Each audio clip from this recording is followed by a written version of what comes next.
guys, Dr. Cantrell here. I'm so happy to be joining you today. My role is usually as math specialist, but I'm in love with reading too, so I can't wait to share Chapter 13 of The Tale of Despereaux with you. It begins with Perfidy Unlimited. Together, the three mice traveled down, down, down.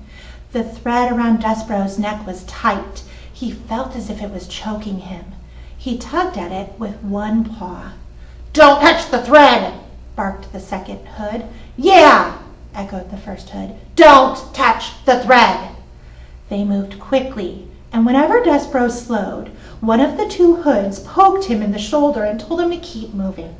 They went through holes in the wall and down golden stairs. They went past rooms with doors that were closed and doors that were flung wide. The three mice traveled across the marble floors and under heavy velvet drapes. They moved through warm patches of sunlight and dark pools of shade. This, though, thought Despereaux, was the world he was leaving behind, the world that he knew and loved. And somewhere in it, the Princess Pea was laughing and smiling and clapping her hands to music, unaware of Despereaux's fate. That he would not be able to let the princess know what had become of him seemed suddenly unbearable to the mouse. "Would it be possible for me to have a last word with the princess?" Despereaux asked.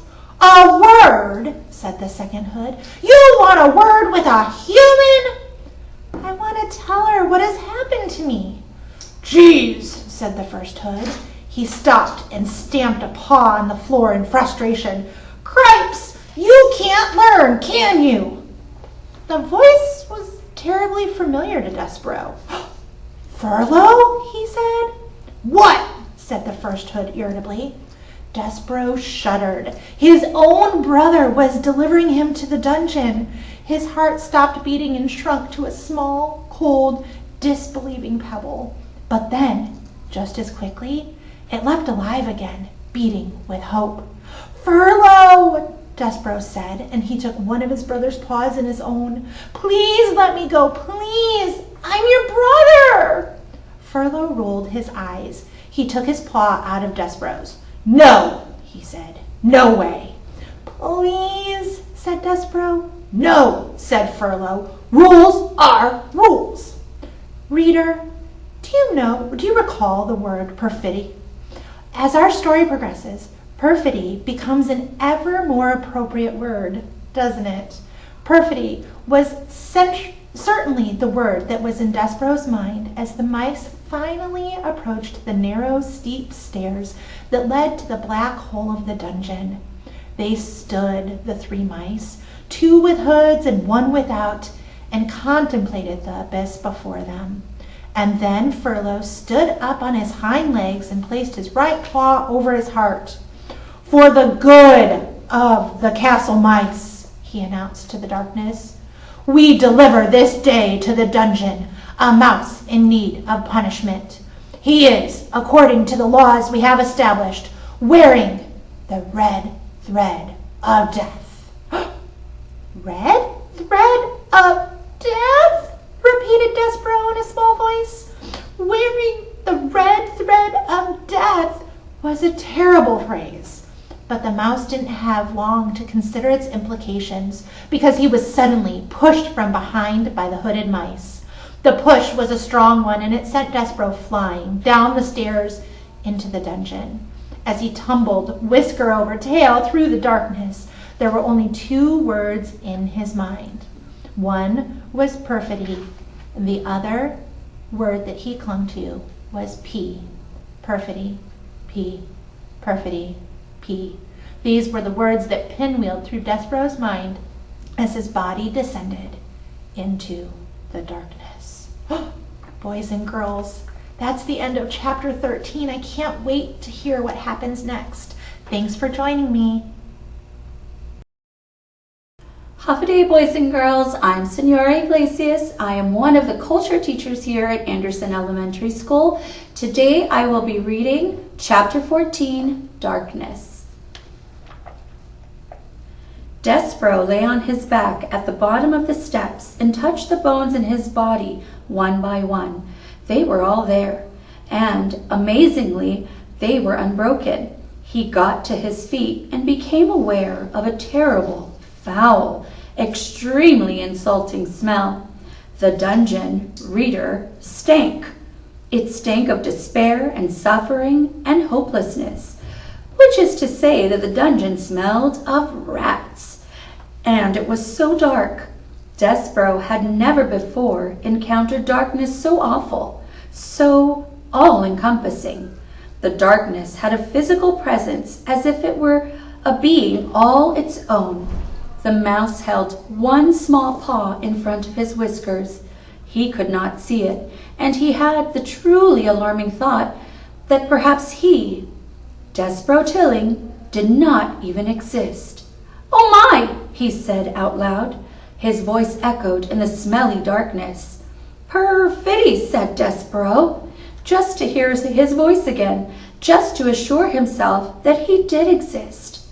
"P," said Despero, and the name of his beloved was immediately swallowed up by the darkness. He shivered, he shook, he sneezed, his teeth chattered. His teeth chattered, boys and girls. He longed for his handkerchief. He grabbed hold of his tail. It took him a long, frightening moment to even locate his tail. So absolute was the darkness. To have something, anything to hold on to. He considered fainting. He deemed it the only reasonable response to the situation in which he found himself. But then he remembered the words of the threadmaster. Honor, courtesy, devotion, and bravery. I will be brave, thought Despero. I will try to be brave, like a knight in shining armor. I will be brave for the Princess P. How best for him to be brave? He cleared his throat. He let go of his tail. He stood up straighter. Once upon a time, he said out loud to the darkness. He said these words because they were the best, the most powerful words that he knew, and just the saying of them comforted him. Once upon a time, he said again, feeling a tiny bit braver, there was a knight, and he wore, always, an armor of shining silver.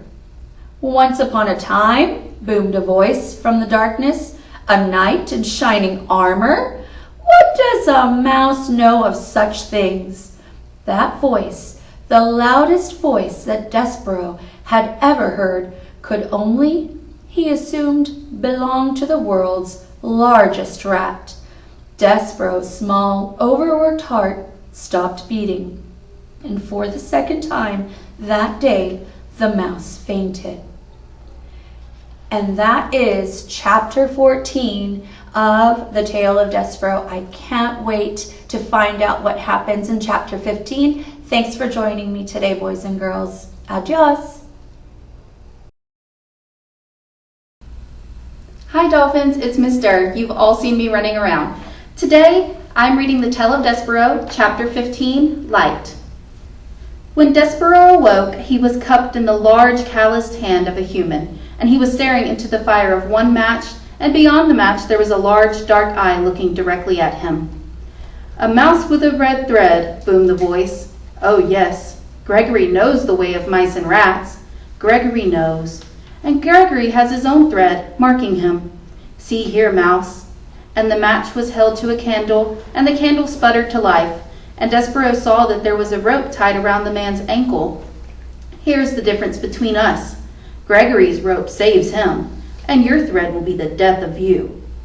The man blew the candle out, and the darkness descended, and the man's hand closed more tightly around Despero, and Despero felt his beleaguered heart start up a crazy rhythm of fear. Who are you? He whispered. The answer to that question, Mouse, is Gregory. You are talking to Gregory the jailer, who has been buried here, keeping watch over this dungeon for decades, for centuries, for eons, for eternities. You are talking to Gregory the jailer, who, in the richest of ironies, is nothing but a prisoner here himself. Oh, said Despero, May I get down, Gregory?" The mouse wants to know if Gregory the jailer will let him go. Listen to Gregory, Mouse. You do not want to be let go. Here, in this dungeon, you are in the treacherous dark heart of the world. And if Gregory was to release you, the twistings and turnings and dead ends and false doorways of this place would swallow you for all eternity. Only Gregory and the rats can find their way through this maze. The rats because they know, because the way of it mirrors their own dark hearts. And Gregory because the rope is forever tied to his ankle to guide him back to the beginning. Gregory would let you go, but you would only beg him to take you up again. The rats are coming for you, you see. They are? Listen, said Gregory. You can hear their tails dragging through the muck and filth. You can hear them filing their nails and teeth. They are coming for you. They are coming to take you apart, piece by piece. Despereaux listened, and he was quite certain that he heard the nails and teeth of the rats, the sound of sharp things being made sharper still. They will strip all the fur from your flesh, and all the flesh from your bones. When they are done with you, there will be nothing left except red thread and bones. Gregory has seen it many times, the tragic end of a mouse. But I need to live, said Despereaux. I can't die. You cannot die. Ah, that is lovely. He says he cannot die. Gregory closed his hand more tightly around Despereaux. And why would that be, Mouse? Why is it that you cannot die? Because I'm in love. I love somebody, and it is my duty to serve her. Love, said Gregory. Love. Hark you, I will show you the twisted results of love. Another match was struck. The candle was lit again, and Gregory held it up so that its flame illuminated a massive, towering, teetering pile of spoons and kettles and soup bowls. Look at that, Mouse, said Gregory. That is a monument of the foolishness of love. What is it? Asked Despereaux. He stared at the great tower that reached up into the blackness. What it looks like, spoons, bowls, kettles, all of them gathered here as hard evidence of the pain of loving a living thing. The king loved the queen, and the queen died. This monstrosity, this junk heap is the result of love. I don't understand, said Despereaux, and you will not understand until you lose what you love. But enough about love, said Gregory. He blew out the candle. We will talk instead about your life, and how Gregory will save it if you so desire.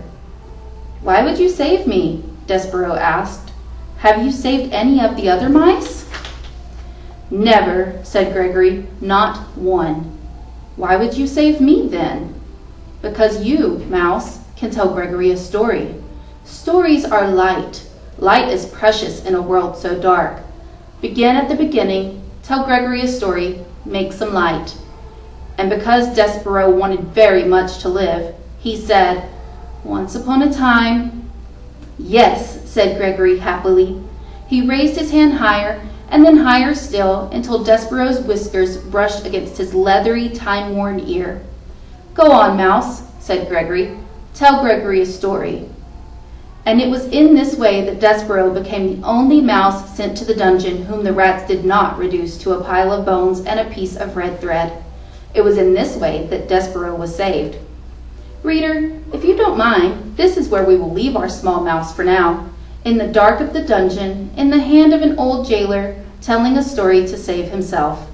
It is time for us to turn our attention elsewhere, time for us, reader, to speak of rats, and of one rat in particular.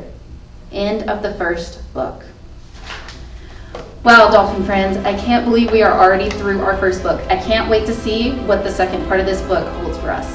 Bye!